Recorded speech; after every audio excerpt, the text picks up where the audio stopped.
Family by choice part 3 के starting में दिखाया जाता है कि यार हेजुन के फादर ना आके उससे मिलते हैं और वो ना सीधे ही जाके उसे गले लगा लेते हैं और बता देते हैं कि मैं ना तुम्हारा फादर हूँ। तो ये बात सुन के यहाँ पे हेजुन तो काफी ज्यादा शॉक हो गया था, लेकिन यहाँ उसके डैड से बता रहे थे कि मुझे तो ये बात पता ही नहीं थी कि मेरा कोई बेटा भी है। देखो हमारी आंखें भी ना कितनी ज्यादा में एक दूसरे से मिलती जुलती है और तो और हमारा चेहरा भी ना एक दूसरे से काफी ज्यादा सिमिलर है। लेकिन यहाँ हेजुन तो कुछ बोल ही नहीं पा रहा था, वो ना काफी ज्यादा शॉक था। लेकिन वो यहाँ पे उससे पूछ रहा था कि तुम कुछ बोल क्यों नहीं रहे, क्या तुम मुझसे मिलके खुश नहीं हो? और मैं ना तुम्हें इस तरह से देख के काफी ज्यादा खुश हूँ क्योंकि मैं ना तुम्हें आज पहली बार देख रहा हूँ। लेकिन हेजुन फिर उससे ये पूछ लेता है कि आपको कैसे पता कि मैं यहाँ हूँ, अगर मैं आपका बेटा हूँ तो, और अचानक आप मुझसे मिलने क्यों आ गए फिर? तो ये बात सुन के ना असल में वो तो फिर यहाँ पे नाटक करने लग गया था। यहाँ पे वो ना अपना फोन निकाल के किसी से बात करने लग गया था और कह रहा था हाँ हाँ मैं अभी कुछ देर में आया, मैं जल्दी आता हूँ। ये सब कह के ना वो यहाँ हेजुन को अपना कार्ड देता है और कह रहा था कि मैं ना इस होटल में रुका हुआ हूँ तो मुझे ना इस होटल में आके मिलना है। ये सब कह के ना उसे बिना कुछ बात सुने ही वहाँ से चला गया था। लेकिन वो यहाँ पे हेजुन के सभी दोस्तों ने ना ये सारी चीजें देख ली थी और वो भी ना काफी ज्यादा शॉक थे। पर यहाँ वो आदमी तो जब अपनी गाड़ी में जाके बैठता है ना तो वो यहाँ पे किसी को कॉल लगा देता है और उससे कह रहा था कि तुमने बिल्कुल जैसे कहा था ना मैंने वैसा ही किया। उसे प्यार से हक किया और उससे कहा कि मैं तुम्हारा फादर हूँ। और वो भी ना शायद ये देख के काफी ज्यादा शॉक भी था और शायद खुश भी, वो बिल्कुल मेरा जैसा है मेरा बेटा। ये सब कह के ना फिर वो अपनी गाड़ी लेके वहां से चला गया था। और वही यहाँ पे हेजुन तो इस बात से काफी ज्यादा शॉक था और साथ ही में यहाँ पे उसके सभी दोस्त ना उसे हैरानी से देख रहे थे और उससे पूछ भी रहे थे कि क्या वो सच में तुम्हारे फादर थे। लेकिन यहाँ पे हेजुन कह रहा था कि यार ऐसा कुछ भी नहीं है, मैं परेशान भी नहीं हूँ और ना ही शॉक, क्योंकि वो मेरे फादर नहीं हो सकते। तुम लोग टेंशन मत लो, ऐसे कोई भी बात नहीं और चलो प्रैक्टिस करते हैं। और वही इधर यहाँ क्लास में हमें जॉन को दिखाया जाता है जो कि यहाँ पे काफी ज्यादा अपसेट होकर ना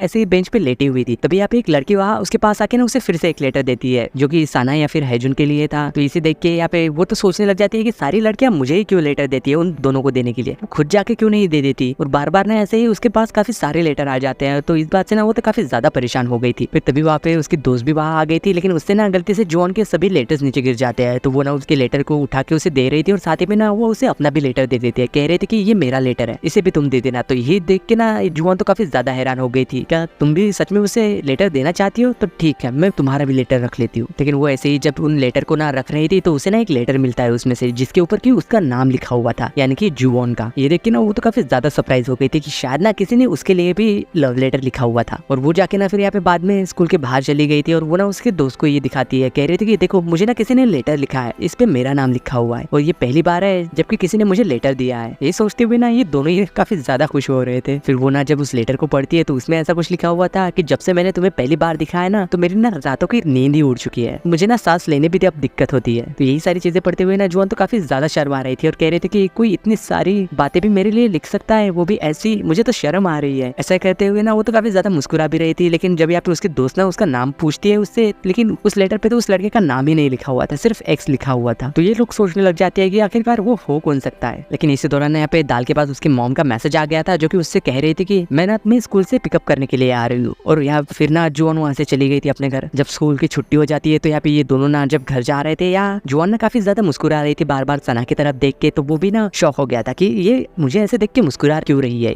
आखिर क्या बात है। और वो ना उससे पूछने की भी कोशिश करता है लेकिन वो तो यहाँ पे उसे बता ही नहीं रही थी। लेकिन फिर भी वो उससे पूछ रहा था कि आखिरकार बताओ तो क्या बात है, इतना मुस्कुरा क्यों रही हो, आखिर इसके पीछे रीजन क्या है। रुको एक मिनट, कहीं तुम्हारे रिजल्ट में काफी अच्छे नंबर तो नहीं आए ना, मुझे जरा दिखाना। लेकिन वो तो कह रही थी कि नहीं मैं ना तुम्हें नहीं दिखाने वाली। ये सब कह के ना फिर वो वहाँ से चली गई थी। और इधर बास्केटबॉल कोर्ट में ना हेजुन काफी ज्यादा परेशान लग रहा था गेम खेलते हुए और वो बार बार ना उसी आदमी के बारे में सोचे जा रहा था जो कि कुछ देर पहले उससे मिलने आया था और कहा था कि वो उसका फादर है। इसलिए ना वो यहाँ पे परेशान होकर ना एक जगह पे जाके बैठ जाता है। तो उसका दोस्त ना उसके पास आके पूछता है कि क्या तुम अभी भी उस आदमी के बारे में ही सोच रहे हो? लेकिन वो कह रहा था कि नहीं मैं उस बारे में नहीं सोच रहा था। फिर भी उसके दोस्त तो कह रहा था कि हमें तो साफ दिख रहा है कि तुम ना उस आदमी के बारे में ही सोच रहे हो। और कह रहा था कि शायद ना वो आदमी तुम्हारा फादर हो सकता है क्योंकि सच में तुम दोनों का चेहरा भी ना काफी मिलता जुलता है। लेकिन यहाँ जॉन कहता है कि शायद ना ऐसा हो सकता है या फिर नहीं भी। और वो ना काफी ज्यादा परेशान भी था इस चीज को लेके, इसलिए ना वो कहता है कि मैं घर जा रहा हूँ, बाकी की प्रैक्टिस तुम लोग करो। ये सब कह के ना वो वहाँ से चला गया था। लेकिन वहीं पे ना असल में दाल भी मौजूद थी, जाके उसने भी ना ये सारी बातें सुन ली थी उसके फादर वाली। और वो भी ना ये देख के समझ गई थी कि वो ना इस चीज से काफी ज्यादा परेशान हो गया होगा। और वही दूसरी तरफ यहाँ पे साना और जुन्ना जब वहाँ से घर जा रहे थे तो वो ना रास्ते में उसका रिपोर्ट कार्ड देख लेता है और उससे कह रहा था कि तुम पढ़ाई तो ठीक से करती नहीं हो, देखो तुम्हारे कितने कम मार्क्स आए, अगर अच्छे से पढ़ाई करोगी ना तो इससे भी अच्छा कर सकती हो तुम। लेकिन यहाँ पे जुआन तो बात बदलते हुए उससे कह रहे थे कि अरे ये सब छोड़ो, असल में तुम्हारे लिए ना मेरे पास काफी सारे लव लेटर है जो कि काफी सारी लड़की है तुम्हें, शायद ना ये सारी ही लड़कियां तुम्हारे ऊपर तो काफी ज्यादा मर मिटती है। और वो ना उसे सभी लेटर दे देती है तो वो उसे बिना पढ़े ही ना अपने बैग में रख लेता है। तो यहाँ जुआन उससे कह रहे थे कम से कम एक तो पढ़ लो, देखो तो किसने क्या लिखा है, या फिर एक आध लेटर का जवाब भी दे दो, कोई तुम्हें पसंद करता है कम से कम उसकी तो कदर करो। कितने सारे लोगों ने तुम्हें प्यार से लेटर लिखा होगा लेकिन तुम्हें तो किसी की पढ़ी ही नहीं है। और साथ ही में वो उससे ये भी पूछ लेती है कि क्या तुम्हें कभी ऐसा लगता है कि मुझे भी कोई लव लेटर देगा। लेकिन वो कह रहा था कि नहीं, तुम्हें तो कभी कोई लेटर दे ही नहीं सकता। तो ये बात सुन के वो तो गुस्सा हो गई थी और वो ना खिड़की से अपना सिर बाहर निकाल लेती है और कह रहे थे कि क्या मैं इतनी ज्यादा बुरी हूँ। तभी यहाँ पे बस का ड्राइवर ना उसके ऊपर चिल्ला देता है और कह रहा था कि लड़की अपना सिर अंदर करो। तो यार सना ना उसे अंदर खींच लेता है और साथ ही में ना उसे इस वजह से उसकी बहन की डेथ वाली यादें याद आने लगती है, जो देख के यहाँ पे वो तो काफी ज्यादा उदास हो गया था और वो ना यहाँ पे जुआन की तरफ देख रहा था और कह रहा था कि दोबारा ऐसा मत करना। फिर जब यहाँ पे शाम को जुआन जाके उसके डैड की मदद कर रही थी रेस्टोरेंट में, वो ना यहाँ पे बर्तन धोने लग जाती है। लेकिन यही देख के यहाँ पे उसके डैड तो कह रहे थे कि तुम अभी अभी तो आए हो और ये सारी चीजें करने लग गई, जाके अपनी पढ़ाई करो, अपनी पढ़ाई पे ध्यान दो और तुम्हारा फ्यूचर को लेके क्या प्लान है। लेकिन यहाँ पे जुआन तो कह रहे थे कि मुझे ना बर्तन धोना पसंद है और आपकी मदद करना भी, और साथ ही में बता रही थी कि मेरा ना आगे के लिए कोई भी प्लान नहीं है, मुझे तो पता ही नहीं कि आगे करना क्या है। और साथ ही में कह रही थी कि